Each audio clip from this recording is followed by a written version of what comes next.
Hello நண்பர்களே, அனைவருக்கும் வணக்கம். நம்ம இன்னைக்கு பார்க்க போற சம்பவத்தை பார்க்கறதுக்கு முன்னாடி உங்ககிட்ட ஒரு விஷயத்த சொல்லிடலாம் அப்படின்னு இருக்கிறேன். நம்மளுடைய புதிய அமானுஷ கதைகள் சேனலுக்கு வரக்கூடிய அனைத்து நபர்களுக்கும் என்னுடைய அன்பார்ந்த நன்றிகள். நம்மளுடைய புதிய அமானுஷ கதைகள் சேனலை நிறைய பேர் சப்ஸ்கிரைப் பண்ணாம வீடியோ பார்த்துட்டு இருக்காங்க. தயவு செய்து சப்ஸ்கிரைப் பண்ணிக்கிட்டு வீடியோவும் பார்த்துருங்க.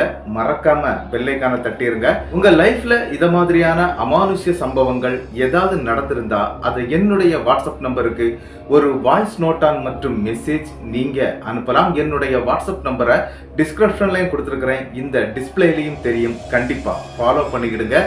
வாங்க இன்னைக்குள்ள சம்பவத்துக்குள்ளாடி நம்ம போயிடலாம். கதை சொல்லிட்டேன் சார். அதுல உனக்கு கதை கேட்டு பழகிடுச்சு, எனக்கு கதை சொல்லியே பழகிடுச்சு. நான் கதை சொல்றேன், நீ கேளு. இந்த சம்பவத்தை நமக்கு அனுப்பியிருக்கிறது ரமேஷ் மற்றும் செந்தில்நாதன். இவங்க ரெண்டு பேருடைய லைஃப்ல நடந்த ஒரு அதிபயங்கரமான ஒரு அமானுஷ்ய திகில் சம்பவத்தை தான் நமக்கு அனுப்பி தந்திருக்கிறாங்க. நம்ம எவ்வளவோ சம்பவங்கள் பார்த்திருப்போம், இது கொஞ்சம் டிஃபரெண்டான சம்பவம் தாங்க. வீடியோவை ஸ்கிப் பண்ணாம பாருங்க. வாங்க நம்ம வீடியோக்குள்ள போயிடலாம். கிட்டத்தட்ட 2007 காலகட்டத்தில் தாங்க இந்த சம்பவம் நம்மளுடைய ரமேஷ் மற்றும் செந்தில்நாதனுடைய லைஃப்ல நடந்த ஒரு அதிபயங்கரமான சம்பவங்க. இவங்க ஊர் தேனி மாவட்டம் தாங்க. அதாவது தேனியில இருந்து கிட்டத்தட்ட ஒரு 20 கிலோமீட்டர் சரௌண்டிங்குள்ளாடி இருக்கக்கூடிய ஒரு அழகிய கிராமத்தை சேர்ந்தவங்க தான் இவங்க ரெண்டு பேருமே. ஒரே கிராமத்தை சேர்ந்தவங்க. இவங்களுடைய அன்றாட வாழ்க்கை என்ன அப்படின்னு பாத்தீங்கன்னா, இவங்க பால் பண்ணை வச்சு நடத்திட்டு இருக்காங்க. அதாவது பெரிய பண்ணை கிடையாதுங்க. அந்த கிராமத்துக்குள்ளாடி ஒரு பண்ணை வச்சிருக்காங்க, ஒரு சின்ன பண்ணை. அதாவது என்ன அப்படின்னு பாத்தீங்கன்னா, இந்த பால் கவர்கள் வரும் பார்த்திருக்கீங்களா, வேற ஒரு சிட்டில இருந்து வேன்ல எடுத்துட்டு அந்த ஊருக்குள்ள இருக்கக்கூடிய கிட்டத்தட்ட ஒரு 4-5 கிராமத்துக்கு இவங்க தாங்க விநியோகம் பண்ணிட்டு இருக்காங்க. அது மட்டும் இல்லாம இவங்க கீழே ஒரு 7-8 நபர்களை வச்சு வேலை வாங்கிட்டு இருக்காங்க. அவங்க சைக்கிள்ல பைக்ல இந்த மாதிரி எல்லாம் கொண்டு போய் இந்த பால் எல்லாம் போட்டுட்டு வந்துட்டு இருக்காங்க. இவங்களுடைய லைஃப்ல ஒரு அதிபயங்கரமான ஒரு சம்பவம் நடக்குது. அதாவது 2007 டிசம்பர் 25 நைட்ல தாங்க இந்த சம்பவங்கள் நடக்குது. என்ன அப்படின்னு பாத்தீங்கன்னா, 25ஆம் தேதி கிறிஸ்துமஸ் கொண்டாடுறாங்க. எல்லாருமே கிறிஸ்துமஸ் கொண்டாடிட்டு இருக்காங்க. அதே டைம்ல இவங்களுக்கு என்ன அப்படின்னா, கிறிஸ்துமஸுக்கு ஒரு நாளைக்கு முன்னால பால் எடுத்து வைக்கல. ஆனா 26ஆம் தேதி காலையில எல்லா இடத்துக்கும் பால் அனுப்பி ஆகணும்.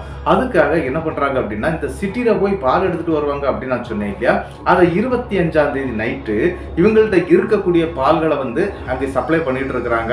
அங்க இருக்கிறது யார் அப்படின்னு பாத்தீங்கன்னா, நம்மளுடைய செந்தில்நாதன் தான் சப்ளை பண்ணிட்டு இருக்கிறாரு. அதே டைம்ல நம்மளுடைய ரமேஷ் என்ன பண்றாரு அப்படின்னா, நான் வண்டி எடுத்துட்டு போய் அதாவது சிட்டிக்கு போனுங்க. கிட்டத்தட்ட 6 கிலோமீட்டர் தூரம் இருக்குதுங்க அந்த சிட்டி. அங்க போய் தாங்க அந்த பெரிய பால் பண்ணை அப்படின்னு சொல்றாங்க, ஒரு பெரிய சொசைட்டியா இருக்குதான். அந்த பால் பண்ணையில போய் பாலை எடுத்துட்டு வரணும். எடுத்துட்டு இங்க ஸ்டார்ட் பண்ணிக்கிட்டு அதுக்கு பிறகு தாங்க எல்லா இடத்துக்கும் விநியோகம் பண்ணுவாங்க. ஆனா என்ன நடக்குது அப்படின்னு பாத்தீங்கன்னா, ரமேஷ் ஒரு விஷயம் சொல்றாரு நம்மளுடைய செந்தில்நாதன் கிட்ட, டே இந்த மாதிரி நான் பால் எடுத்துட்டு வந்துடுறேன், நீ இங்க உள்ள வியாபாரத்தை கவனிச்சிக்க, இன்னைக்கு நம்ம ரெண்டு பேரும் சேர்ந்து போக வேண்டாம், ஏன்னா டைம் இல்லை அப்படின்னு சொல்லிக்கிட்டு 25ஆம் தேதி அதாவது கிறிஸ்துமஸ் அன்னைக்கு நைட்டு 12:30 மணிக்கு அவருடைய வண்டியை எடுத்துட்டு கிளம்புறாரு. ஒரு 6 கிலோமீட்டர் தான் தூரம் இருக்குது. அதனால அவருக்கு ஃப்ரீயா போயிட்டு வந்துடலாம். ஆனா இந்த 6 கிலோமீட்டர் தூரமும் என்ன அப்படின்னு பாத்தீங்கன்னா, அடர்ந்த காடுகள் தாங்க. அதாவது நிறைய வீடுகள் இருக்குது, ஆனா ஒத்தையா இருக்கும், அங்கங்கேயா வரும் அப்படிங்கிற மாதிரி சொல்லியிருக்கிறாங்க. ஒரு 10 வீடு இருக்கும், அதுக்கப்புறம் கொஞ்சம் ஃபுல்லாவே காடாதான் இருக்கும், அதுக்கப்புறம் ஒரு 10 வீடு இருக்கும். இப்படி ஒரு 1/2 கிலோமீட்டர் 3/4 கிலோமீட்டர் தூரத்துக்குள்ளாடி ஒரு 10-20 வீடுகள் தான் இருக்கதாட்டும் அவங்க ஊருக்குள்ள சொல்லியிருக்கிறாங்க. என்ன அப்படின்னு பாத்தீங்கன்னா, வெறும் வண்டி எடுத்து நம்ம ரமேஷ் இருக்கிறார் இல்லையா, அவர் வண்டி எடுத்துட்டு கிளம்பிடுறாருங்க. இவர் கிளம்புனவர் கரெக்டா ஒரு 20 நிமிஷம் கூட ஆகாதுங்க அந்த இடத்துக்கு போய் சேர்றதுக்கு. ஆனா இவர் கொஞ்சம் ஸ்லோவா தாங்க வண்டி ஓட்டிட்டு போவாரு. இவரும் அங்க போய் சேர்ந்துடுறாருங்க. எங்க அந்த பால் பண்ணைக்கு போய் சேர்ந்துடுறாரு. அந்த பால் பண்ணையில போய் நிற்கும் போது பால் பண்ணையுடைய உரிமையாளர், அங்க வேலை செய்யக்கூடிய நபர்கள், அவங்க எல்லாருமே ஒரு விஷயத்த நோட் பண்றாங்க. என்ன அப்படின்னா, ரமேஷுடைய தன்மை சரியில்லைங்க. அவர் ஒரு உக்ரமான ஒரு நிலைமையில இறங்குறாரு. அது மட்டும் இல்ல, வேற வேற தினுசா பேச ஆரம்பிக்கிறாரு. இவங்களுக்கு என்னன்னே புரியல. இந்த மாதிரி ரமேஷ் பண்ண மாட்டானே, எதுக்காக ரமேஷ் இந்த மாதிரி எம்பள வாய்ஸ்ல எல்லாம் பேச ஆரம்பிக்கிறாரு. இதையெல்லாம் பார்த்து அவங்க ஒரு மாதிரி பாக்குறாங்க. அது மட்டும் இல்ல, என்ன கொண்டு விட்டுரு அப்படிங்கிற மாதிரி தன்னைத்தானே சொல்லிக்கிட்டு இருக்கிறாருங்க. இது திடீர்னு ரமேஷ் ஆட்டு மாறி, நான் கொண்டு விடுறேன், நீ கொஞ்சம் இரு அப்படிங்கிற மாதிரி ரமேஷ் பேசுறாரு. இதையெல்லாம் அங்க இருக்கக்கூடிய இந்த பால் பண்ணையுடைய அந்த உரிமையாளர்கள் மட்டும் இல்லைங்க, அதாவது அங்க வேலை செய்யக்கூடிய நபர்கள் நிறைய பேர் இருந்திருக்கிறாங்க. அதுலேயும் கொஞ்சம் இந்த தலைத்தட்டு சொந்தவங்க அப்படின்னு சொல்லுவாங்க இல்லையா, அந்த மாதிரி ஆட்கள்லாம் இருந்திருக்கிறாங்க. அவங்கள வந்து பார்த்துக்கிட்டு உடனே நம்மளுடைய செந்தில்நாதனுக்கு அந்த டைம்லேயே கால் பண்ணுறாங்க. இந்த மாதிரி ரமேஷ் இப்படி வந்து பேசிட்டு இருக்கிறான்டா, என்னன்னே தெரியல, நீ உடனே அங்கிருந்து கிளம்பி வாப்பா அப்படின்னு சொல்லிக்கிட்டு செந்தில்நாதனுக்கு அழைப்பு விடுக்கப்படுது. உடனே செந்தில்நாதன் என்ன பண்றாரு அப்படின்னா, சரி நம்ம போயிட்டு வந்துடலாம், இவனுக்கு வேற எதுவும் ஆயிடுச்சோ அப்படின்னு சொல்லிக்கிட்டு அங்க இருந்து அவருடைய பைக் எடுத்துக்கிட்டு அங்க வேலை செய்யக்கூடிய நபர்களை அங்க இருக்க சொல்லிக்கிட்டு, அதாவது கடையில உட்கார வச்சுக்கிட்டு இவர் நேரம் வர்றாருங்க இந்த பால் பண்ணைக்கு வரும்போது ரமேஷ் வந்து வேற ஒரு தினுசா மாறி இருக்கிறத இவர் பாக்குறாரு. என்னடா ரமேஷ், ஏன்டா இப்படி எல்லாம் பண்ற அப்படின்னு சொல்லிக்கிட்டு ரமேஷ் கிட்ட கேள்வி மேல கேள்வி கேட்கிறாரு. ஆனா ரமேஷ் வந்து அதுக்கு பதிலே சொல்லல. நீ என் கூட வா, நான் சமாதானமா போயிடலாம், இப்படி எல்லாம் பேச ஆரம்பிக்கிறாரு. அந்த இடத்துல செந்தில்நாதனும் சரி நான் வர்றேன், வண்டி எடுக்கலாம் அப்படின்னு சொல்லிக்கிட்டு செந்தில்நாதன் வந்து அந்த ஆட்டோவை எடுக்க போறாரு. அதாவது இவங்க வச்சிருக்கிறது வந்து என்ன அப்படின்னு பாத்தீங்கன்னா ஒரு ஆட்டோ வேன் அப்படிங்கிற மாதிரி தாங்க சொல்லி இருக்கிறாங்க. எடுக்கிறதுக்காக முந்திக்கிட்டு போறாரு. உடனே அந்த இடத்துல நம்மளுடைய ரமேஷ் என்ன பண்றாரு அப்படின்னா, நான் தான் வண்டி ஓட்டுவேன், நீ என் கூட வந்தா மட்டும் போதும் அப்படிங்கிற மாதிரி பேசுறாரு. இதை கேட்டோம்னா இவருக்கு கொஞ்சம் பயம் ஆகுது. என்ன அப்படின்னா, இவன் தண்ணிலே மறந்து இருக்கிறான், எப்படி வண்டி ஓட்ட முடியும், ஆனா கரெக்டா இங்க வந்திருக்கிறானே அப்படிங்கிற ஒரு எண்ணமும் அவருக்கு இருக்குது. அதனால அந்த இடத்துல சரி நீ வண்டி எடு, நான் கூட வர்றேன் அப்படின்னு சொல்லி அவர் வந்த பைக்கை அந்த பால் பண்ணை பக்கமா ஒதுக்கி வச்சிடுறாரு.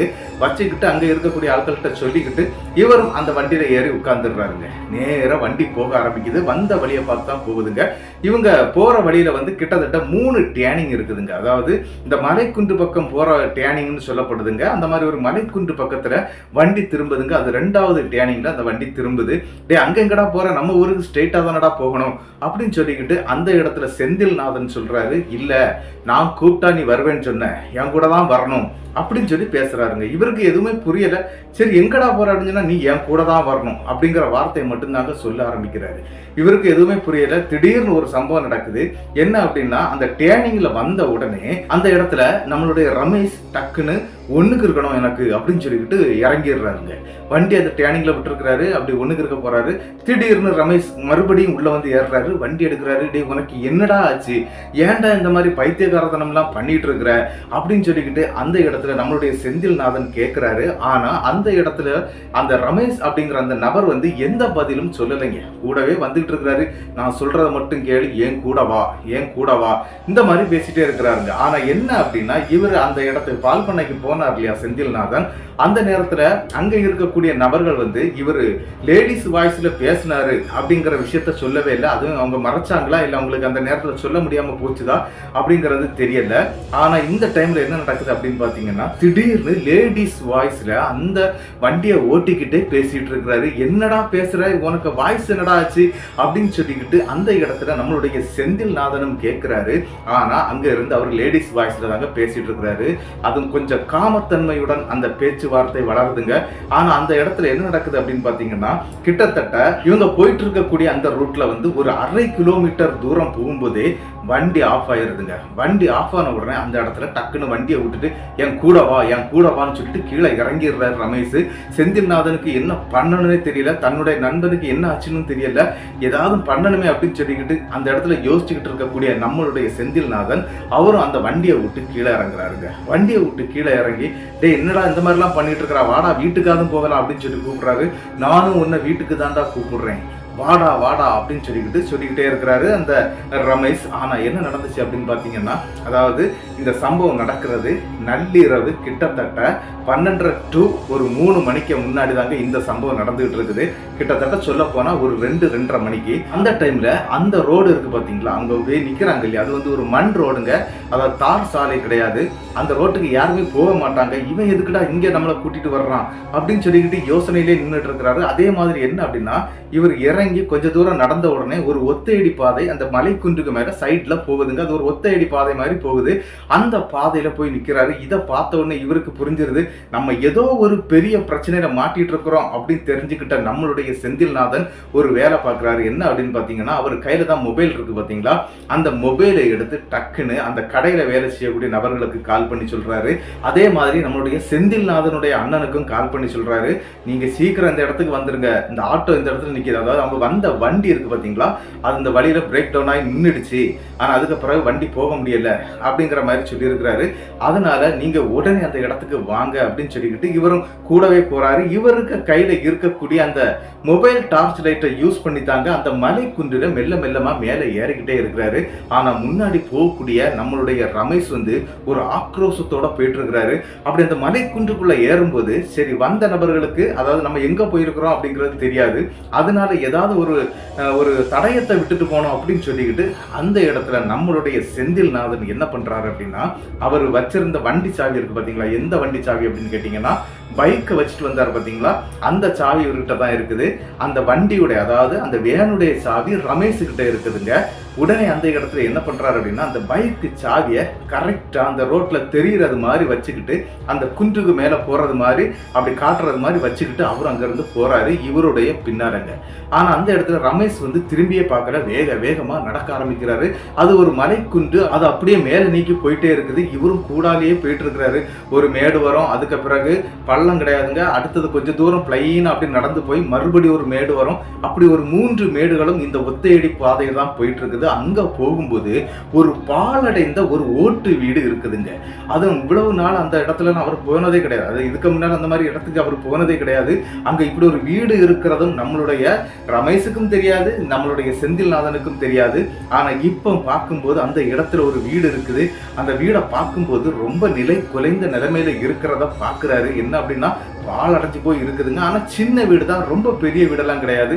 டேய் எதுக்குடா இங்க கூட்டிட்டு வர்ற அப்படின்னு சொன்ன உடனே அந்த இடத்துல நீ என்ன சொன்ன அப்படின்னு சொல்லி கேட்கிறாருங்க ரமேஷ். என்ன அப்படின்னா, இவர் சொன்னார் இல்லையா செந்தில்நாதன், நான் வந்து நீ கூப்பிடுற இடத்துக்கு நான் வர்றேன் அப்படின்னு சொன்னார் இல்லையா, அதை தாங்க அதை சொல்லிக்கிட்டே இருக்குது. நீ என் கூட தான் இருக்கணும், எங்கேயும் போகக்கூடாது அப்படின்னு சொல்லி சத்தியம்லாம் வாங்குதுங்க. அப்படி திடீர்னு என்ன நடக்குது அப்படின்னு பாத்தீங்கன்னா, அந்த இடத்துல இந்த ரமேஷ்ங்கிற நபர் வந்து ஒரு ஓலமிட்ட சத்தத்தோட அந்த இடத்துல சத்தம் இட ஆரம்பிக்கிறார். அதாவது என்ன அப்படின்னு பாத்தீங்கன்னா, ஒரு 10-20 நாய்கள் சேர்ந்து ஓலமிட்டா எப்படி இருக்குமோ அந்த மாதிரியான சத்தத்தை எழுப்புறாரு. இந்த சத்தத்தை எழுப்பி, அதாவது கிட்டத்தட்ட ஒரு நிமிஷம் அந்த சவுண்டை வந்து அவரு அப்படியே வச்சுட்டே இருப்பாங்க இல்லையா, ஒரே மாதிரி அந்த ஹோரஸா அந்த சவுண்டு கேட்கும் இல்லையா, அதே மாதிரி கத்தி இருக்கிறாருங்க. அந்த கத்தின சத்தத்திலே இவருக்கு உடம்பெல்லாம் நடுங்க ஆரம்பிச்சிருது. யாருக்கு? நம்மளுடைய செந்தில்நாதனுக்கு. செந்தில்நாதன் என்ன பண்றாருன்னா, டே இந்த மாதிரிலாம் பண்ணாடா, எனக்கு பயமா இருக்குதுடா அப்படின்னு சொல்லி நன்றாகவே சொல்றாரு. இருந்தாலும் அந்த இடத்துல ரமேஷ் கேட்கவே இல்லைங்க.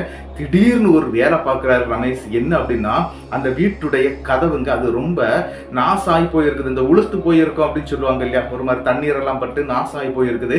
அந்த கதவுக்கு மேலோட போய் டபார்னு அடிச்சு அந்த சைட்ல அப்படி விழுந்துடுறாரு. அதாவது அந்த ரூமுக்குள்ளாடியே விழுந்துடுறாருங்க. அப்படி விழுந்த பிறகு இவருக்கு அந்த இடத்தை விட்டு போறதுக்கு மனசு இல்லை, அதாவது உள்ள போறதுக்கு மனசு இல்லை. நல்ல பயமா இருக்குது. திடீர்னு அந்த இடமே ஒரு பின் டிராப் சைலண்ட் ஆகுதுங்க. இந்த சைலண்ட் வந்து செந்தில்நாதனால சகிச்சுக்கிட முடியலன்னு கூட சொல்லலாம். என்ன அப்படின்னு பாத்தீங்கன்னா, அந்த இடத்துல திடீர்னு அது ஒரு மயான அமைதி ஏற்பட்டதுமே யாரோ அந்த இடத்தை சுத்தி நடக்கிறது மாதிரியான ஒரு சத்தம் இவருக்கு கேட்குதுங்க. செந்தில்நாதன் மனசுக்குள்ள ஒரு பயங்கரமான பயம் ஏற்படுது. என்ன அப்படின்னா, செந்தில்நாதனுக்கு இதுதாங்க முதல் அனுபவம். இதுவரைக்கும் இந்த மாதிரி எந்த பிரச்சனையிலும் அவர் மாட்டினது கிடையாது. ஏன், சாமி ஆடக்கூடிய கோவில்ல கூட பயந்தது வெளியே வந்துருவாராம். அந்த சாமிகள் ஆடுவாங்க இல்லையா, பூசாரிக்கு மேல வந்து சாமி ஆடும்போது கூட அவருக்கு நல்ல பயமா இருக்குமா, அவர் வெளியே வந்துருவாராம். ஆனா இங்க இந்த சம்பவத்துல அவருடைய கை கால்லாம் நடுக்கம் ஏற்படுது. உடனே கால் பண்ணி பாக்குறாரு. யாருக்கு அப்படின்னா, இவர் வர சொன்ன அண்ணனுக்கு மற்றும் அங்க இருக்கக்கூடிய நண்பர்கள்லாம் கால் பண்ணி சொன்னார் இல்லையா, அவங்க கிட்டத்தட்ட ஒரு 30 பேர் வந்து தேடிட்டு வர்றாங்க. யார? நம்ம செந்தில்நாதனை. ஆனா இன்னியும் அந்த இடத்துக்கு வந்து சேரலைங்க, யாருமே வரல. இவர் போன் பண்ண பிறகு ரிட்டன் கால் அட்டன் ஆகல, அதாவது கால் வந்து கிடைக்கல அப்படின்னு கூட சொல்லலாம். என்ன நடக்குது அப்படின்னு பாத்தீங்கன்னா, இந்த இடத்துல அவர் பயத்தின் உச்சத்துல நிக்கிறாரு. உள்ள போன ரமேஷுக்கு என்ன ஆச்சு அப்படின்னு சொல்லி பயத்தோட நம்மளுடைய செந்தில்நாதன் மெல்ல நடக்க ஆரம்பிக்கிறாரு. அந்த வீடு பார்க்கிறதுக்கு அந்த மாதிரியான கொடூரமாட்டு இருக்குதுங்க. அதையெல்லாம் பார்த்துக்கிட்டு இவர் பயத்தின் உச்சத்துக்கு போய் தாங்க ஒவ்வொரு ஸ்டெப்பா எடுத்து வைக்கிறாரு. என்ன அப்படின்னா, அந்த வீட்டுக்கு முன்னாடி 3 படிக்கட்டுகள் இருக்குது. ஒவ்வொரு படியா ஏற ஆரம்பிக்கிறாரு. அந்த டார்ச் லைட், அதாவது இவருடைய கையில இருக்கக்கூடிய அந்த மொபைல் டார்ச் லைட் வெளிச்சத்துல தாங்க இவர் மெல்ல உள்ள போக ஆரம்பிக்கிறாரு. அப்படி போகும்போது என்ன என்ன நடக்குது அப்படின்னு பாத்தீங்கன்னா, நம்மளுடைய ரமேஷ் இருக்கிறார் பாத்தீங்களா, அந்த வாசல்ல வந்து இப்படி குறுக்கால படுத்திருக்கிறாருங்க. அதை பார்த்த உடனே, டே ரமேஷ் எந்திரடா எந்திரடா, எனக்கு பயமா இருக்குதுடா, சீக்கிரம் எந்திரிடா அப்படின்னு சொல்லிட்டு கத்த ஆரம்பிக்கிறாருங்க. ஆனா ரமேஷுடைய உடம்புல எந்த அனக்காவையும் இல்ல, ஒரு இறந்து போன பிரேதம் மாதிரி அப்படியே படுத்திருக்கிறாருங்க. இதை பார்த்த உடனே இவருக்கு நல்ல பயம் வந்துருது. என்ன அப்படின்னா, ரமேஷ் நீ என்ன பயமுறுத்தாடா, எந்திரிடா எந்திரிடா அப்படின்னு சொல்லும்போது ரமேஷ் திடீர்னு அவருடைய வாய்க்குள்ள இருந்து ஒரு சத்தம் கேக்குதுங்க. ஒரு லேடிஸ் உடைய சத்தம் தான் கேக்குது. அது எப்படி இருக்குது அப்படின்னா, வா நீ என் கிட்ட வா அப்படிங்கிற சத்தம் வருதுங்க. அதாவது என்ன அப்படின்னு பாத்தீங்கன்னா, அவர் வாய் அசையவே இல்லை, ஆனா அந்த ரூமுக்குள்ள இருந்தா அந்த சத்தம் கேக்குது அப்படிங்கிறத நம்மளுடைய செந்தில்நாதன் புரிஞ்சுக்கிட்டாரு. ஆனா செந்தில்நாதனுக்கு இப்ப அந்த இடத்துல என்ன பண்ணணும் அப்படிங்கறதான் தெரியலைங்க. ஆனா செந்தில்நாதன் மறுபடியும் மொபைல் எடுத்து ட்ரை பண்றாரு. ஆனா மற்றவங்களுக்கு அந்த கால் அட்டன் ஆகல. என்ன பண்ணணும்னு தெரியல. அந்த கண்டிஷன்ல தாங்க இன்னி ஒரு சம்பவம் நடக்குது. நம்மளுடைய செந்தில்நாதன் என்ன பண்றாரு அப்படின்னா, சரி நம்ம மெல்லமா இங்க இருந்து இறங்கி போய் அந்த ரோட்டுக்கு போயிடலாம், போயிட்டு நம்ம ஆட்கள் யாரும் வந்திருந்தா அவங்கள கூட்டிட்டு இங்க வந்து இவனை ரமேஷை தூக்கிட்டு போயிடலாம் அப்படின்னு சொல்லி நினைக்கிறாருங்க. அந்த நேரத்துக்கு ஒரு அதிபயங்கரமான சம்பவம் நம்மளுடைய செந்தில்நாதனுக்கு நடக்குதுங்க. என்ன அப்படின்னு பாத்தீங்கன்னா, செந்தில்நாதன் அந்த ரூமை விட்டு, அதாவது கதவெல்லாம் உடைச்சுதானே இருக்குது, அதனால கதவெல்லாம் லாக் ஆகாது, அந்த தைரியம் தான் அவருக்கு இருந்தாலும் அந்த வாசலுக்கு வந்துடுறாரு. அதாவது ஒரு 3 படிக்கட்டுகள் இருக்குன்னு நான் சொன்னேன் இல்லையா, அந்த படிக்கட்டுக்கிட்ட வர்றாரு. அப்படி படிக்கட்டுக்கிட்ட வரும்போது திடீர்னு இவருடைய தோல்ல யாரோ கை போட்டிருக்கிறாங்க. அதாவது என்ன அப்படின்னு பாத்தீங்கன்னா, இந்த தோல்ல 2 பக்கம் இப்படி கை போட்டாங்கன்னா நமக்கு தெரியும், பார்த்திருக்கீங்களா? அதே மாதிரி 2 பக்கத்துலயும் கை போட்டிருக்கிறாங்க. இது யாருடா, ரமேஷா இருக்குமோ, ரமேஷ் அப்படின்னு சொல்லிக்கிட்டு இவர் திரும்பி பார்க்கவே அந்த இடத்துல அவர் அதிர்ந்து போறாரு. என்ன அப்படின்னு பாத்தீங்கன்னா, 2 கைகள் மட்டும் தாங்க அவருக்கு தெரியுது, வேற எதுவுமே தெரியல. அந்த டார்ச் லைட், அதாவது அவர் கையில வச்சிருக்கக்கூடிய மொபைல் டார்ச் மூலம் அப்படி பார்க்கும்போது 2 கருகருன்னு 2 கைகள் மட்டும் தெரிஞ்சிருக்குது. அரண்டுறாரு. அரண்டுகிட்டு ஐயோன்னு கத்திக்கிட்டு வெளியே ஓடதுக்கு முயற்சி பண்ணும்போது அவரை யாரோ, அதாவது அந்த தோல்ல கை வச்சிருந்தாங்க இல்லையா, அந்த நபர் வந்து அப்படி தூக்கி மறுபடியும் அந்த ரூமுக்குள்ள வீசிடுறாங்க. அப்படி வீசின அடுத்த செகண்ட் தாங்க இன்னி ஒரு சம்பவம் நடக்குது. என்ன அப்படின்னா, ரமேஷுக்கு வந்து மயக்கமோ எதுவும் அந்த டைம்ல வரல. ரமேஷ் வந்து நல்ல பயத்தின் உச்சத்துல இருந்தாலும் அந்த இடத்துல என்ன நடக்குது அப்படின்னு பாத்தீங்கன்னா, அந்த வீட்டை சுத்தி யாரோ இந்த கம்பு வச்சு கீழே இடிப்பாங்க, பார்த்துருக்கீங்களா? அந்த மாதிரி இந்த உலக்கையெல்லாம் வச்சு இடிச்சாங்கன்னா டும் டும்னு சவுண்ட் வரும் பார்த்தீங்களா? அந்த மாதிரி ஒரு சத்தம் கேட்குதுங்க. அந்த இடத்துல நம்மளுடைய செந்தில்நாதனுக்கு என்ன பண்ணணும்னே தெரியல. ரமேஷ் படுத்த படுக்கையா இருக்கிறான். என்ன பிடிச்சு போட்டது, அதாவது பிடிச்சு உள்ள தூக்கி போட்டது யாரு அப்படிங்கிற எதுவுமே தெரியல. அந்த நேரத்துல இன்னொரு சம்பவம் நடக்குது. இந்த இடிக்கக்கூடிய சத்தம் இவங்க இருக்கக்கூடிய அந்த வீட்டு வாசல் முன்னாடி கேட்குதுங்க. அந்த இடத்துல செந்தில்நாதன் அப்படி எழும்பி பார்க்கிறாரு. அப்படி எழும்பி பார்க்கும்போது ஒரு அதிபயங்கரமான ஒரு சம்பவத்தை பார்க்கறாருங்க. என்ன அப்படின்னு பாத்தீங்கன்னா, இந்த டார்ச் லைட் அடிச்சு தான் பார்க்கறாரு. அப்படி அந்த வாசல்ல இந்த உலக்கை இருக்கு பாத்தீங்களா, நம்ம அந்த நெல்லு குத்துவாங்க உலக்கை, பழைய உலக்கை, அந்த உலக்கைங்க அது வந்து அந்த படிக்கட்டுல வந்து டம் டம் டம்னு இடிக்குதுங்க. இந்த சத்தம் தாங்க முதல்ல கேட்டது. அதே சத்தம் இப்ப படிக்கட்டுல கேக்குது. ஆனா தன்னந்தனியா ஒரு உலக்கை மட்டும் எப்படி அந்த படிக்கட்டுல இடிக்குது அப்படின்னு சொல்லிக்கிட்டு பயத்துல அப்படியே பார்த்துக்கிட்டே இருக்கிறாரு. பார்த்துக்கிட்டு இருந்தவருக்கு ஒரு சம்பவம் நடக்குது. என்ன அப்படின்னு பாத்தீங்கன்னா, திடீர்னு அந்த இடத்துல யாரோ வந்து இவருடைய உடம்புக்கு மேல வந்தது மாதிரி ஒரு ஃபீல் ஆகுதுங்க. அந்த நேரத்துல மயங்கிடுறாரு. யாரு? நம்மளுடைய செந்தில்நாதன். காலையில விடியுதுங்க. கிட்டத்தட்ட 6:30 மணிங்க. 6:30 மணிக்கு எந்திரிச்சு பாக்குறாரு. அந்த வீட்டுக்குள்ளாடி ரமேஷ காணறீங்க. அந்த மொபைல் அப்படிதான் இருக்குது. இவருடைய மொபைல் அங்கதான் இருக்குது. மொபைலை கையில எடுக்கிறாரு. எடுத்துக்கிட்டு அந்த வீட்டை விட்டு மெல்லமா வெளியே வர்றாரு. வெளியே வந்து அந்த 3 படிக்கட்டுகளையும் தாண்டி கீழே இருக்கக்கூடிய ஒத்தையடி பாதைக்கும் இறங்கி நடந்துடுறாருங்க. ஆனா அந்த வீட்டை திரும்பி கூட பார்க்கல. அவ்வளவு தூரம் பயந்துட்டாரு. அப்படியே நேர கீழே வந்த நம்மளுடைய செந்தில்நாதன் என்ன பண்றாரு அப்படின்னா, அந்த ரோட்டு பக்கம் வந்துடுறாருங்க. ரோட்டு பக்கம் வந்து பார்க்கும்போது அவர் ஒரு கீ வச்சுட்டு வந்தார் பாத்தீங்களா, அதாவது இந்த பைக்குடைய கீ வந்து நான் இந்த இடத்துல தான் இருக்கிறேன் அப்படிங்கறது தெரிஞ்சுக்கிடணும் அப்படின்னு சொல்லி ஒரு கீ வச்சுட்டு வந்தார் பாத்தீங்களா, அந்த கீயை காணல. அதன் பிறகு இன்னொரு விஷயம் என்ன அப்படின்னு பாத்தீங்கன்னா, அங்க கிட்டத்தட்ட ஒரு 100-150 மீட்டர்ல தாங்க அந்த வண்டி நின்று இருக்குது. அதாவது இவருடைய அந்த வேன் நின்று இருக்குது. அந்த வேனையும் காணல.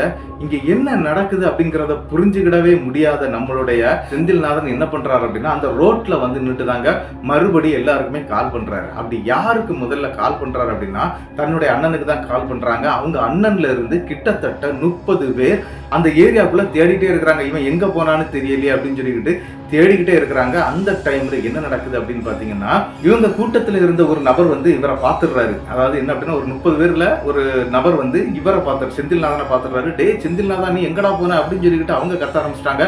சரி, நான் இங்கதான் இருக்கிறேன், இங்க வாங்க அப்படின்னு சொன்னோன்னே எல்லாரும் அங்க வந்துடுறாங்க. அதாவது கிட்டத்தட்ட 30 பேர் இருக்காங்க. இந்த 30 பேருக்கு கூட நம்மளுடைய ரமேஷும் இருக்கிறாருங்க. அந்த இடத்துல தாங்க செந்தில்நாதனுக்கு அப்படி ஒரு அதிர்ச்சி. என்ன அப்படின்னா, இவனாலதான் நம்ம அங்க போனோம், இந்த மாதிரி தான் நடத்தினான். ஆனா எப்படி இந்த இடத்துல ரமேஷ் இருக்கிறான் அப்படின்னு சொல்லிக்கிட்டு விசாரிக்க ஆரம்பிக்கிறாங்க. அந்த டைம்ல தாங்க ஒரு சம்பவம் தெரிய வருது. யாருக்கு அப்படின்னா, நம்மளுடைய செந்தில்நாதனுக்கு. அதாவது செந்தில்நாதன் மற்றும் ரமேஷ் 2 பேருமே அந்த பால் பண்ணையிலிருந்து வண்டி எடுத்துக்கிட்டு வந்துட்டு இருந்தாங்க தெரியுமா. அந்த நேரத்துக்கு ஒரு ஜங்ஷன் இருந்தது அப்படின்னு நான் சொன்னேன் இல்லையா. அந்த ஜங்ஷன்ல வச்சு இந்த ரமேஷ் அப்படிங்கிறவர் ஒண்ணுக்கு இருக்கிறதுக்காக இறங்கினார். இது உங்களுக்கு நல்லா தெரியும். ஆனா ரமேஷ் வண்டிக்குள்ள ஏறுறதுக்கு முன்னால இந்த செந்தில்நாதன் தாங்க அந்த வண்டியை எடுத்துட்டு போறாரு. எங்க கரெக்டா இந்த இடத்துக்கு வர்றாரு. அப்படி வரும்போது இவருடைய வண்டி ஆஃப் ஆயிருது. தன்னந்தனியா தாங்க அந்த வீட்டுக்கே போயிருக்கிறாரு. ஆனா இவருடைய கண்ணுக்கு தன்னை ரமேஷ் தான் கூட்டிட்டு போயிட்டு இருந்தான் அப்படிங்கிறது மாதிரி தாங்க தெரிஞ்சிருக்குது. ஆனா அதுக்கு முன்னாலேயும் இன்னொரு சம்பவம் இருக்குது. ஏன்னா ரமேஷுக்கு இது எப்படி நடந்துச்சு அப்படின்னு சொல்லி எல்லாருக்கும் ஒரு கேள்வி இருக்கும் இல்லையா. அதே மாதிரி தாங்க இந்த இடத்துல ஒரு கேள்வி எனக்கும் இருக்குது. அப்ப ரமேஷ் என்ன சொல்லி இருக்கிறாரு அப்படின்னு பாத்தீங்கன்னா, இந்த மாதிரி ரமேஷ் நைட்டு அங்கிருந்து வண்டி எடுத்துட்டு கிளம்பி வந்துட்டு இருக்கிறாருங்க. கிட்டத்தட்ட ஒரு 1 கிலோமீட்டர் தாண்ட உடனே ஃபுல்லாவே காடு மாதிரியான அமைப்பு தாங்க இருக்கும். அந்த இடத்துல ஒரு கல்யாணமான ஒரு பெண் தாங்க நின்றுட்டு இருந்திருக்கிறாங்க. அவங்க ஒரு வெள்ளை சாரி கட்டி இருக்கிறாங்க. அந்த வெள்ளை சேலையில நிக்கிறத பார்த்த உடனே ரமேஷ் வந்து என்ன நினைச்சிட்டாரு அப்படின்னா, இது ஏதோ பேய் மாதிரி இருக்குதப்பா, இந்த நைட்டு நேரத்துல வந்து நிக்குது அப்படின்னு சொல்லும்போது, அண்ணா அண்ணா அப்படின்னு சொல்லிட்டு பயங்கரமா கை காட்டி இருக்குங்க. இந்த கை காட்டின உடனே அந்த இடத்துல நம்மளுடைய ரமேஷ் என்ன பண்ணிருக்கிறாரு அப்படின்னா, ஏதோ தெரிஞ்ச பொண்ணு மாதிரியே தெரியுது அப்படின்னு சொல்லி வண்டியை பிரேக் பிடிச்சிருக்கிறாரு. பிரேக் பிடிச்சி பார்க்கும்போது அந்த பொண்ணு ஒரு விஷயம் சொல்றது, இங்க இருந்து 2 கிலோமீட்டர்ல தானா எங்க வீடு இருக்குது, நான் இந்த மாதிரி வீட்டுல சண்டை போட்டுட்டு வந்துட்டேன்னா, அதாவது என்ன நடந்திருக்கு அப்படின்னா, ஹஸ்பண்ட் வீட்டுல சண்டையை போட்டுட்டு அவங்க அப்பா வீட்டுக்கு நான் கிளம்பி வந்துட்டேன் அப்படி இப்படின்னு சொல்லி நிறைய பேசவே இந்த இடத்துல ரமேஷ் கிட்ட அந்த பெண் அன்பா தாங்க பேசி இருக்குது. சரிப்பா, நீ வண்டியில ஏற, நான் உன்னை கொண்டு விட்டுறேன் அப்படின்னு சொல்லிக்கிட்டு நம்மளுடைய ரமேஷும் வண்டியில ஏற்றி இருக்கிறாருங்க. ஆனா என்ன நடந்துச்சு அப்படின்னு பாத்தீங்கன்னா, இவர் எந்த ஜங்ஷன், அதாவது ஒரு ஜங்ஷன்ல திரும்பும்போது தானே இவரை ஒண்ணுக்கு இருக்க போனவரை விட்டுக்கிட்டு போயிட்டாரு நம்மளுடைய செந்தில்நாதன். ஆனா என்ன நடந்துச்சு அப்படின்னு பாத்தீங்கன்னா, அந்த ஜங்ஷன்ல வந்த உடனே இந்த பக்கம், அதாவது லெப்ட் சைட்ல உட்கார்ந்து இருந்த பெண் வந்து வேறொரு கோலத்துல இருக்கிறத ரமேஷ் பார்த்திருக்கிறாரு. பார்த்துக்கிட்டு யாருமா நீ அப்படின்னு சொல்லி பயத்தோட கத்திக்கிட்டே கேட்கவே அந்த பெண் டக்குன்னு இவருடைய மேல அப்படி, அதாவது உடம்புக்கு மேல அப்படி சாடிடுறாங்க. அப்படி விழுந்தது மட்டும்தாங்க ரமேஷுக்கு தெரியும். அதன் பிறகு என்ன நடந்துச்சுன்னு ரமேஷுக்கு தெரியாது. ஆனா ரிட்டன், அதாவது பால் பண்ணையில இருந்து செந்தில்நாதன் ரமேஷை கூட்டிட்டு வரும்போது அந்த இடத்துல ஒண்ணுக்கு இருக்கிறதுக்காக இறங்கினார் இல்லையா. அந்த டைம்ல ரமேஷுடைய உடம்புல இருந்து சட்டார்னு சாடி நம்மளுடைய செந்தில்நாதனை வந்து கண்ட்ரோல்ல எடுத்திருக்குங்க. ஆனா என்ன நடந்துச்சு அப்படின்னு பாத்தீங்கன்னா, செந்தில்நாதனை வந்து ஒரு ஃபுல் கண்ட்ரோல்ல அதால வைக்க முடியல. அதுக்கும் ஒரு காரணம் இருக்குது, அதை நான் சொல்றேன். என்ன அப்படின்னு பாத்தீங்கன்னா, செந்தில்நாதனுடைய உடம்புக்குள்ள போகிறதுக்கு முயற்சி பண்ணியிருக்கு. செந்தில்நாதனுடைய உடம்புக்குள்ள போக முடியல அப்படின்னு தெரிஞ்ச உடனே நம்மளுடைய ரமேஷ் மாதிரியே மாதிரி தாங்க அந்த வண்டியை ஓட்டிட்டு போயிருக்குது.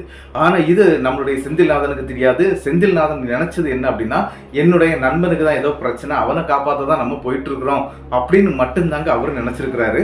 அதனால அந்த இடத்துக்கும் கூட்டிட்டு போயிருக்குது. அங்க கூட்டிட்டு போன பிறகும் செந்தில்நாதனை ஒண்ணுமே பண்ண முடியலைங்க அந்த பெண்ணுடைய ஆன்மாவால. என்னடா இது அப்படின்னு சொல்லிக்கிட்டு இந்த கதைகள் எல்லாமே மாத்தி மாத்தி வந்துகிட்டே இருக்குது. இதெல்லாம் மாத்தி மாத்தி பேசிட்டே இருக்கிறாங்க. அப்போ என்ன நடந்துச்சு அப்படின்னா, இந்த இடத்துல செந்தில்நாதன் ஒரு விஷயத்த சொல்றாரு. இந்த மாதிரி ஒரு உலக்கை சத்தம் கேட்டுக்கிட்டே இருந்தது அந்த வீட்டை சுத்தி. நான் அந்த லைட் அடிச்சு பார்க்கும்போது அந்த வாசல்ல ஒரு உலக்கை மட்டும் அப்படி இடிச்சுட்டே இருக்குதாங்க. அந்த படிக்கட்டுல இடிச்சிட்டு இருந்தது அப்படின்னு நான் சொன்னேன் இல்லையா. அந்த மாதிரி இடிச்சிட்டு இருந்ததை பார்த்து பயந்து தாங்க நாங்க மயங்கினேன் அப்படின்னு சொன்னார் இல்லையா. ஊருக்குள்ள வச்சு தான் பேசிட்டு இருக்கிறாங்க. இவங்க எல்லாருமே ஊருக்கு வந்துடுறாங்க. ஊர்ல இருக்கக்கூடிய முனீஸ்வரன் கோயிலுக்கு முன்னாடி உட்கார்ந்து தாங்க இதெல்லாம் பேசிக்கிட்டே இருக்கிறாங்க. அப்ப அந்த கோவில்ல இருக்கக்கூடிய பூசாரி தாங்க ஒரு விஷயத்த சொல்றாரு. அது எப்படி உலக்கை உனக்காக வந்தது அப்படின்னு சொல்லி கேட்டிருக்கிறாரு. அது என்ன அப்படின்னு பாத்தீங்கன்னா, இவரு அந்த டைம்ல கார்த்திகை மாசம் மாலை போடல, அதாவது சபரிமலைக்கு மாலை போடணும் அப்படின்னு நினைச்சுக்கிட்டு இருந்தவர் தான். ஆனா சரி, நம்ம அந்த கெட்டுக்க முன்னாடி, அதாவது நம்ம பள்ளிக்கட்டு எடுப்போம் இல்லையா, அந்த பள்ளிக்கட்டுக்கு முன்னாடி ஒரு 3 நாளைக்கு முன்னாடி மாலை போட்டுக்கலாம், அது வரைக்கும் நம்ம விரதமா இருந்துடலாம் அப்படின்னு நினைச்சவர் தாங்க நம்மளுடைய செந்தில்நாதன். அதனால என்ன நடந்துச்சு அப்படின்னு பாத்தீங்கன்னா, செந்தில்நாதனுக்கு வந்து அந்த கருப்பசாமியே வந்து உதவி பண்ணியிருக்கிறாரு அப்படிங்கிறது மாதிரி அந்த முனீஸ்வரன் கோவில் பூசாரி சொல்றாருங்க. என்ன அப்படின்னா, அந்த உலக்கை இருக்கு பாத்தீங்களா, அது கருப்பசாமிக்குள்ள உலக்கை தாங்க. அந்த உலக்கை வந்திருக்குது அப்படின்னா உன்னை காப்பாத்ததுக்கு அந்த ஐயப்பரே அந்த கருப்பசாமி அனுப்பி இருக்கிறாரு அப்படிங்கிறது மாதிரி அந்த இடத்துல அந்த முனீஸ்வரன் கோவில் பூசாரி சொல்ல அங்க இருக்கக்கூடிய எல்லாருக்குமே உடல் சிலிர்த்துருதுங்க. ஆனா என்ன அப்படின்னா, இந்த பெண் யாரு அப்படிங்கிற கேள்விக்கு இதுவரைக்கும் அவங்களுக்கு விடை கிடைக்கவே இல்லை. அதாவது கிட்டத்தட்ட இது 2007 இந்த சம்பவம் அவங்களுக்கு இந்த மாதிரி நடந்திருக்குது. இந்த பெண் யாரு அப்படிங்கிறது தெரியாம தாங்க இருக்குது. ஆனா இடையில சில நபர்களுக்கு இந்த மாதிரி மோகினி அட்டாக் நடந்ததாட்டும், அந்த மாதிரி நடந்த ஆட்கள் வந்து தான் இந்த மாதிரி அந்த இடத்துல மோகினி இருக்குது, இந்த மோகினி நிறைய பேர் இந்த மாதிரி பண்ணிட்டு இருக்குது அப்படின்லாம் சொல்லியிருக்கிறாங்க. அதுக்கு பிறகு ஊர் சேர்ந்து அந்த காட்டுக்குள்ள இருக்கக்கூடிய வீட்டை அழிக்கணும் அப்படின்னு சொல்லி போயிருக்கிறாங்க. வீட்டையும் இடிச்சிருக்கிறாங்க. என்ன அப்படின்னா, அது ஒரு தனியாருடைய இடம் தான். ஆனா அந்த தனியார் நபர் வந்து இப்ப அந்த ஊருக்குள்ள இல்ல, அவர் வெளிநாட்டுல செட்டில் ஆயிருக்கிறாரு. அவர் வர்றதும் கிடையாது, அதை பாக்குறதும் கிடையாது. அதனால என்ன பண்ணிட்டாங்க அப்படின்னா, இந்த ஊர் மக்கள் நிறைய பேர் போய் தாங்க அந்த வீட்டை இடிச்சிருக்கிறாங்க. இங்கதான் அது இருக்குது. இந்த வீட்டை இடிச்சிட்டோம் அப்படின்னு சொன்னா அதுக்கு பிறகு இந்த ஆன்மா, அதாவது அந்த மோகினிங்கிற அந்த பேய் இங்க இருக்காது, அதுக்கப்புறம் அது போயிடும் அப்படின்னு நினைச்சு அந்த வீட்டையும் இடிச்சிருக்கிறாங்க. ஆனா சமீப காலத்துல கிட்டத்தட்ட 2014 வருஷம் இன்னி ஒரு சம்பவம் அந்த இடத்துக்குள்ளாடி நடந்திருக்குங்க. என்ன அப்படின்னா, ஒரு ஹஸ்பண்ட் அண்ட் ஒய்ஃப் வந்து ஒரு கல்யாண வீட்டுக்கு போயிட்டு அவங்களுடைய மோட்டார் சைக்கிள்ல வந்துட்டு இருந்திருக்கிறாங்க. அப்படி வந்துகிட்டு இருக்கும்போது கரெக்டா அந்த ஜங்ஷன்ல ஒரு பொண்ணு அப்படி குத்த வச்சு உட்கார்ந்து இருக்குதுங்க. நட்டூர் ரோட்ல உட்கார்ந்து இருந்திருக்குது. இது அவங்க பார்த்துருக்காங்க. இது என்ன இந்த பொண்ணு இந்த மாதிரி உட்கார்ந்து இருக்குது அப்படின்னு சொல்லிக்கிட்டு இந்த ஹஸ்பண்ட் என்ன பண்றாரு அப்படின்னா, டக்குன்னு வண்டியை நிப்பாட்டிடுறாரு. வண்டியை நிப்பாட்டினோன்னே அந்த இடத்துல வண்டிக்கு பின்னால இருந்த அந்த பெண் சொல்றாங்க, வேண்டாம் வண்டியை நிப்பாட்டாதீங்க, இது எனக்கு சந்தேகமா இருக்குது, இது வேற எதுவாவது பிரச்சனையா இருக்கும் அப்படின்னு சொல்லிட்டு சொல்றாங்க. இல்லம்மா, ஏதோ ஒரு பொண்ணு வயிற்று வலியில துடிக்கிற மாதிரி இருக்குது அப்படின்னு சொல்லிக்கிட்டு அந்த நபர் வண்டியை நிப்பாட்டிக்கிட்டு போய் அங்க இருந்த மோகினிய தோல்ல தட்டி கூப்பிட்டுருக்கிறாருங்க. அது நிமிந்து பார்த்த நேரத்துல இந்த வண்டிக்கு பின்னாடி இறங்கி நின்னாங்க தெரியுமா, அவங்க வைஃப் நின்னாங்க இல்லையா, ஹஸ்பண்ட் இங்க பக்கத்துல நிக்கிறாரு, ஒய்ஃப் தாங்க பார்த்திருக்காங்க அந்த முகத்தை. அது ஒரு கோர முகமா இருந்திருக்குது. அதை பார்த்த உடனே அவங்க மனைவி, அதாவது அந்த நபருடைய மனைவி வந்து அப்படியே மயக்கம் போட்டு கீழே விழுந்துட்டாங்க. இதை பார்த்துட்டு அவர் பொண்டாட்டியை தூக்கத்துக்கு ஓடி வர்றாரு. இங்க வந்து பார்க்கும்போது அந்த பெண்ணை காணல, அதாவது மனைவியை தூக்கிட்டாரு, தண்ணீர்லாம் தெளிக்கப்பட்டு அவங்கள எழுப்பிட்டாரு. எழுப்பிட்டு பார்க்கும்போது அந்த பொண்ணை காணல. அந்த ரோட்ல அந்த டைம்ல, அதாவது கிட்டத்தட்ட நள்ளிரவு ஒரு 12:30 மணிக்கு யாருமே இல்லைங்க. ஒரு பின்ட்ராப் சைலண்டா இருக்கக்கூடிய அந்த இடத்துல அந்த நபர் வந்து நல்லா பயப்பட ஆரம்பிச்சிட்டாரு. அது மட்டும் இல்ல, தன்னுடைய மனைவி அங்கிருந்து வேக வேகமா கூப்பிட்டுக்கிட்டு வந்துட்டாரு. இவங்களுக்கு ஒரு குழந்தையும் இருந்திருக்கிறாங்க, ஒரு வயசு பையன் இருந்திருக்கிறான். அந்த டைம் 2014 குழந்தையும் கூட்டிகிட்டு நேரம் வந்துடுறாங்க. ஊருக்குள்ள வந்த பிறகு முனீஸ்வரன் கோவிலை தாண்டி தாங்க இவங்களுடைய வீட்டுக்கு போகணும். அதனால முனீஸ்வரன் கோவில போய் திருநீர்லாம் போட்டுட்டு போகும்போதே அந்த பெண் பின்னால இருந்தாங்க இல்லையா, அந்த லேடி, அதாவது இந்த ஹஸ்பண்டுடைய ஒய்ஃப், அவங்களுக்கு வந்து திடீர்னு ஆட்டம் வந்துடுதுங்க. பயங்கரமா ஆடி இருக்கிறாங்க. இவங்க அந்த நள்ளிரவு நேரம் கிட்டத்தட்ட 1 மணிக்கு அந்த இடத்துல பயங்கர உக்கிரமா ஆடி இருக்கிறாங்க. இந்த சத்தம்லாம் கேட்டு பக்கத்துல நிறைய வீடுகள் இருக்குங்க. வீட்டுல இருக்கக்கூடிய நபர்கள்லாம் ஓடி வந்துடுறாங்க. வந்து என்னாச்சுன்னு சொல்லி கேட்க ஆரம்பிக்கும் போது தாங்க விஷயங்கள் தெரிய வருது. என்ன அப்படின்னா, இந்த மாதிரி ஒரு சம்பவம் வழியில நடந்துச்சு அப்படின்னு சொல்லிக்கிட்டு அந்த ஹஸ்பண்ட் இருக்கிறாரு இல்லையா, அவர் எல்லாமே எடுத்து சொல்லி இருக்கிறாரு. அதுக்கு பிறகு முனீஸ்வரன் சாமி ஆடக்கூடிய அந்த கோவில் பூசாரியை கூட்டிட்டு வந்து சில பல மந்திர உச்சாரணங்கள் அந்த இடத்துல அந்த முனீஸ்வரன் கோவில் பூசாரி பண்ணியிருக்கிறாரு. அதுக்கு பிறகு அந்த உடம்புல இருந்து அந்த மோகினியை மாத்தி விட்டுருக்காங்க. அப்பதான் அந்த இடத்துல நம்மளுடைய செந்தில்நாதன் மற்றும் ரமேஷ் நின்றுட்டு இருந்தாங்க. அப்படி நின்றுட்டு இருக்கும்போது ஒரு சம்பவம் நடந்திருக்குங்க. அதுதான் நம்மளுடைய செந்தில்நாதனுக்கும் சரி ரமேஷுக்கும் சரி என்ன அப்படின்னா, அப்படியே அந்த பெண், அதாவது இந்த வந்திருக்கக்கூடிய அந்த பெண் இருக்கிறாங்க இல்லையா, அவங்க உடம்புல தான் அந்த மோகினி இருக்குது. அந்த மோகினி அப்படியே நம்மளுடைய செந்தில்நாதனை பார்த்து பயங்கரமா சிரிச்சிருக்குங்க. எதனால அப்படின்னா, உன்னை நான் தூக்கிட்டு போனேன், என்னால ஒண்ணுமே பண்ண முடியல, ஆனா இன்னைக்கு நீ முன்னாடி நிக்கிற, எனக்கு உன் மேல ஆசையா இருக்கு அப்படிங்கறது மாதிரி ஒரு வார்த்தையெல்லாம் பேசிருக்குங்க. இதை கேட்ட உடனே செந்தில்நாதனுக்கு மறுபடியும் பயங்கரமான பயம் வந்துருது. அவரும் இதுக்கு மேல இங்க நிக்க விடாதப்பான்னு சொல்லி ரமேஷ் வீட்டுக்கே ஓடிட்டாரு. ரமேஷையும் இழுத்துட்டே போயிட்டாரு. ஆனா இது அதுக்கு பிறகுதான் அவருக்கு தெரியும் என்ன அப்படின்னா, நம்மளை கூட்டிட்டு போனது மோகினி, அதுதான் இந்த மாதிரி எல்லாம் பிரச்சனை பண்ணிச்சு அப்படிங்கறது தெரியும். ஆனா இதுல ஒரு ஹைலைட்டான விஷயம் என்ன அப்படின்னு பாத்தீங்கன்னா, இந்த கருப்பசாமி அவர் வந்து எப்படி வந்து காப்பாத்தி இருக்கிறாரு பாருங்க. ஒரு மனுஷன் இந்த மாதிரி ஐயப்ப சாமி கோவிலுக்காக விரதம் இருக்கக்கூடிய அந்த நபர் விரதமா தான் இருக்கிறாரு. அவர் மாலை எல்லாம் போடல, ஆனாலும் அவர் விரதமா இருக்கிறாரு, சாமி கும்பிடுறாரு, எல்லாம் பண்ணியிருக்கிறாரு. அப்பேற்பட்ட விரதத்துக்கு இருக்கக்கூடிய பவர் தான் அந்த கருப்பசாமி அந்த இடத்துல வந்து நம்மளுடைய செந்தில்நாதனை காப்பாத்துறதுக்கே வந்திருக்குது அப்படிங்கறது நம்மளுடைய நம்பிக்கை அப்படின்னு சொல்லலாங்க. அந்த மாதிரி நடந்திருக்குது. அதை சொல்லும் போது என்னுடைய உடலே வந்து புல்லரிச்சிடுச்சு. இந்த மாதிரி தாங்க நம்மளுடைய ரமேஷ் மற்றும் செந்தில்நாதனுடைய லைஃப்ல நடந்த இந்த அதிபயங்கரமான சம்பவம். இதுக்கு கூடவே நம்ம இனி ஒரு சின்ன சம்பவம் இருக்குது. என்ன அப்படின்னு பாத்தீங்கன்னா, அந்த குட்டி குட்டி சம்பவங்கள் நிறைய பேர் அனுப்பிட்டே இருக்கிறாங்க. சரி, அதை வந்து ஒரு வீடியோவாட்டு பண்ணவே முடியாது, ஏன்னா ரொம்ப சின்னதா இருக்குது. அதனால அதை வந்து இந்த மாதிரி வீடியோக்கு கூட இன்னொரு சின்ன வீடியோவாட்டு நான் போட்டுடுறேன். என்ன அப்படின்னு பாத்தீங்கன்னா, இவர் மதுரையை சேர்ந்தவர் தாங்க. முத்துகிருஷ்ணன் அப்படிங்கிறது தான் இவருடைய பெயரு. இவருக்கு இந்த சம்பவம் நடக்கக்கூடிய காலகட்டம் 2012 தாங்க. இவர் வேலை பார்க்கறது என்ன அப்படின்னா, பானிபூரி கடை, இங்க கேள்விப்பட்டிருப்பீங்க, அதை வந்து ஒரு 10-20 கடையை வச்சு நடத்திட்டு இருக்கிறாரு. இவருக்கு வந்து குடும்பமே கிடையாது. அதாவது அப்படின்னா, இந்த மற்ற கடைகள் இருக்கு இல்லையா, அந்த 20 கடை நடத்துறாரு அப்படின்னா 20 பேர் வச்சிருப்பாங்க. இந்த 20 பேருக்கும் குடும்பங்கள்லாம் இருக்குது. அவங்களுக்கு தேவையான சாதனங்களை சப்ளை பண்ணிக்கிட்டு அங்க வரக்கூடிய கலெக்ஷனை வாங்கிட்டு நள்ளிரவு 12 மணிக்கு தாங்க இவரு வீட்டுக்கு வருவாரு. அதாவது என்ன அப்படின்னு பாத்தீங்கன்னா, அந்த மதுரையிலே கிட்டத்தட்ட சரௌண்டிங்ல இருக்கக்கூடிய ஒரு கிராமத்துடைய பேரை சொல்லியிருக்கிறாரு. அந்த பேரெல்லாம் சொல்ல வேண்டாம்னு சொல்லியிருக்கிறாரு. என்ன அப்படின்னு பாத்தீங்கன்னா, ஒரு 20 கிலோமீட்டர் தூரத்துக்குள்ள இருக்கக்கூடிய ஒரு வீடுன்னு சொல்லலாங்க. அதாவது கொஞ்சம் ஒதுக்குப்புறமா இருக்கக்கூடிய ஒரு வீடுங்க. அந்த வீட்டுல வந்து என்ன அப்படின்னு பாத்தீங்கன்னா, ஒரு 10 ரூம் மட்டும் பிரிச்சிருக்கிறாங்க. எல்லாருமே இந்த பேச்சுலர்ஸ் தாங்க. இந்த பேச்சுலர்ஸுக்குன்னு கட்டப்பட்ட வீடு மாதிரி இருக்குங்க. அந்த மாதிரி வீட்டுல தான் இருந்துட்டு இருக்கிறாரு. முத்துகிருஷ்ணன் அப்படிங்கிற இந்த நபர் வந்து என்ன பண்ணுவார் அப்படின்னா, மற்ற நபர்கள் எல்லாம் வந்து அவங்கவுங்க ரூம்ல போய் தூங்கிடுவாங்க. அது என்ன அப்படின்னு பாத்தீங்கன்னா, அவங்க எல்லாம் ஒரு 8 மணிக்கெல்லாம் வந்துருவாங்க, இல்லைன்னா 8 மணிக்கு முன்னாலே அந்த வீட்டுகளுக்கு வந்துருவாங்க. அது ஒரு ஒதுக்குப்புறமா இருக்கக்கூடிய வீடு. பேச்சுலருக்கு அந்த மாதிரி தான் வீடு கொடுப்பாங்க. இந்த வீட்டுக்கு முன்னால வந்து ஒரு பெரிய கிணறு ஒண்ணு கிடக்குதுங்க. யாரு குளிக்கணும், பாத்ரூம் போனோம் அப்படின்னா இந்த கிணறுல தண்ணி எடுத்துக்கிட்டு தாங்க போக வேண்டியது இருக்கும். மற்ற மாதிரி பைப் லைன், மோட்டார் அந்த மாதிரி எந்த கனெக்ஷனும் கிடையாது. அதனால இவர் நள்ளிரவு கிட்டத்தட்ட 12:30 மணிக்கு மேல வர்றதுனால இவருக்கு குளிக்கணும். அது மட்டும் இல்லாம இவர் போட்டுட்டு போன ட்ரெஸ்ஸை வந்து துவைத்து போடணும். அதுக்காக இவர் என்ன பண்ணுவார் அப்படின்னா, அந்த 12:30 மணிக்கு இருந்து அந்த இதுல இருக்கக்கூடிய கல்லுல வச்சு துவைக்க ஆரம்பிச்சிருவாருங்க. அப்படிதாங்க ஒரு நாள் நைட்டு நடக்குது. அந்த மாதிரி துவைச்சுக்கிட்டே இருக்கிறாரு. அவருடைய பேண்ட், ஷர்ட், அவர் உள் பனியன்கள்லாம் வந்து துவைச்சிட்டு இருக்கிறாருங்க. அந்த நேரத்துல ஒரு அதிபயங்கரமான சம்பவம் நடக்குது. இவங்க இருக்கக்கூடிய அந்த வீட்டுடைய அந்த பக்கத்துல இருக்கக்கூடிய லைட் கொஞ்சம் பவரா இருக்கும். அந்த ஒரு லைட் தான் போடுவாங்கன்னா, நிறைய லைட் போட மாட்டாங்க. அந்த ஒரு லைட் பவர் வெளிச்சத்துல இவருடைய நிழல் வந்து ஏத்தாப்புல இருக்கக்கூடிய அந்த கிணற்றுடைய அந்த சுவத்துல அப்படியே தெரியுங்க. ஆனா என்ன அப்படின்னா, இப்போ 2 நிழல் தெரியுது. இவருக்கு பின்னால ஒரு பெண்ணுடைய நிழல் தெரியுதுங்க. அந்த நிழலை பார்த்தோன்னு இவர் பயந்துடுறாரு. இது யாருடா அப்படின்னு சொல்லிக்கிட்டு டப்புன்னு திரும்பி பார்க்கும்போது அது ஒரு புகை மாதிரி அந்த இடத்துல இருந்து காணாம போயிருக்குங்க. இதை பார்த்து அலறி டக்குன்னு அந்த இடத்துல அவர் நல்ல பயந்துடுறாரு. ஏன்னா இவர் நல்ல பயம் உண்டு, நன்றாகவே பயப்படக்கூடியவர் தான். ஆனா என்னன்னா, இதுதான் அவருக்கு முதல் அனுபவங்க. இவ்வளவு கிட்ட நேச்சரா அவர் பாக்குறது இதுதான் முதல் அனுபவம். அப்படி என்ன நடந்துச்சு அப்படின்னா, இவரு கத்திக்கிட்டு அப்படி கீழே விழுந்துட்டாரு. அது மயக்கம் ஆகல, ஆனா இவருடைய கண்கள் திறந்து இருக்குது. அந்த வீட்டில் இருக்கக்கூடிய 2-3 நபர்கள் கதவை திறந்துக்கிட்டு வெளியே வந்துடுறாங்க. என்னடா சத்தம் கேட்டது அப்படின்னு சொல்லிக்கிட்டு வெளியே வந்து பார்க்கும்போது இவர் அந்த துவைக்கக்கூடிய கல் பக்கத்திலே விழுந்து கிடக்கிறாருங்க. அவரை வந்து உடனே தூக்குறாங்க. தூக்கி அங்கே இருக்கக்கூடிய திண்ணையில படுக்க வச்சு தண்ணீர் தெளிக்கப்பட்டு என்னப்பான்னு கேட்டா இவரால் பேச முடியல. இவருடைய நாக்கு வந்து உள்ள தாழ்ந்து போயிருதுங்க. அதாவது இவருடைய வார்த்தை வெளியே வரல. அந்த மாதிரி ஆயிடுறாரு.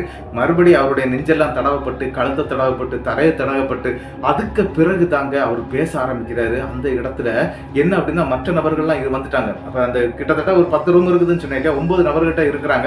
அவங்க எல்லாருமே வந்துட்டாங்க. வந்து என்னடா ஆச்சுன்னு கேட்டு மறுபடியும் பேச ஆரம்பிக்கிறாங்க. அந்த இடத்துல நடந்த இந்த விஷயத்த வந்து நம்மளுடைய முத்துகிருஷ்ணன் அப்படியே சொல்றாரு. என்ன அப்படின்னா, இந்த மாதிரி நான் ஒரு பெண்ணுடைய உருவத்தை பார்த்தேன், அது என் பின்னால நின்னுது அப்படின்னு சொல்றாரு. அவங்க எல்லாருமே சிரிக்க ஆரம்பிச்சிட்டாங்க. இவ்வளவு நாள், அதாவது கிட்டத்தட்ட ஒரு 3-4 ஆண்டு காலமாட்டு அந்த இடத்துல இவங்க வசிச்சுட்டு இருக்கிறாங்க.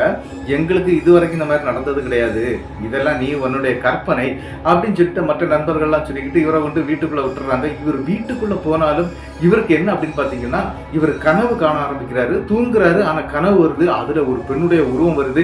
இப்படி பல பிரச்சனைகள் அவருக்கு ஸ்டார்ட் ஆக ஆரம்பிக்குதுங்க. அந்த இடத்துக்குள்ள, அந்த வீட்டுக்குள்ளாடி ஒரே நைட்ல இவரால் கண் மூடவே முடியல. ஃபுல்லாவே ஒரு பொண்ணு பின்னால துரத்துறது மாதிரி எல்லாம் பயங்கரமான கனவுகள் வர ஆரம்பிச்ச உடனே இவர் என்ன பண்றாரு அப்படின்னா, அன்னைக்கு தூங்கவே இல்லைங்க. மறுநாள் காலையில விடிஞ்சதுமே குளிக்கிறாரு. குளிச்சுக்கிட்டு பக்கத்துல இருக்கக்கூடிய முனீஸ்வரன் கோயிலுக்கும் வேக வேகமா போயிடுறாருங்க. வேக வேகமா போய் அங்க போய் உட்கார்ந்துடுறாரு. உட்கார்ந்து இருக்கும்போது இவருக்கு பயங்கரமா ஜுரம் அடிக்க ஆரம்பிக்குது. இந்த ஜுரத்தோட தான் குளிக்கவும் செய்திருக்கிறாரு.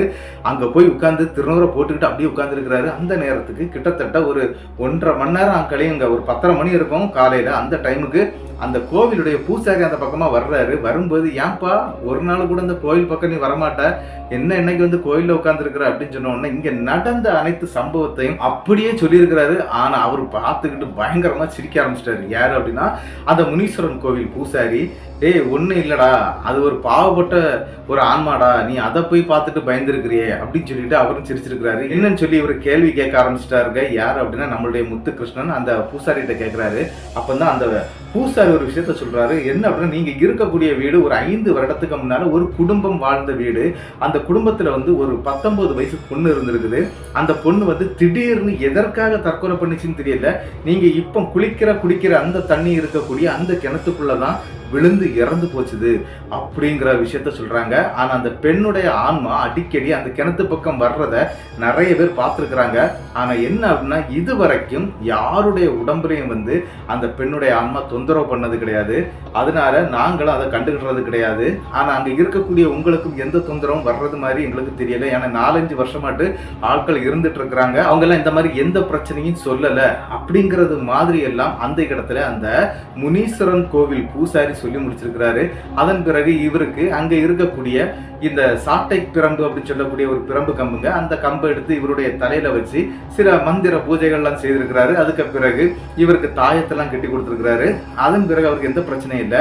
ஆனா நம்மளுடைய முத்துகிருஷ்ணன் இந்த சம்பவம் தெரிந்த பிறகு அந்த வீட்டுல இருக்கலைங்க ஸ்ட்ரெயிட்டா என்ன பண்ணிட்டாரு அப்படின்னா சிட்டி பக்கத்துல ஒரு அபார்ட்மெண்ட்ல வந்து ஒரு வீடு கிடைச்சிருக்குது. அந்த வீட்டுல போய் செட்டில் ஆயிட்டாரு. அவருடைய லைஃப்ல இந்த மாதிரி தாங்க ஒரு அமானுஷ்ய திகில் சம்பவம் நடந்து முடிஞ்சிருக்குது. 2 சம்பவத்தையும் அனுப்பி தந்த நம்மளுடைய செந்தில்நாதன் மற்றும் ரமேஷ் மற்றும் நம்மளுடைய முத்துகிருஷ்ணன் இவங்க 3 பேருக்கும் என்னுடைய பெரிய நன்றிகளை நான் சொல்லிக்கிறேன்.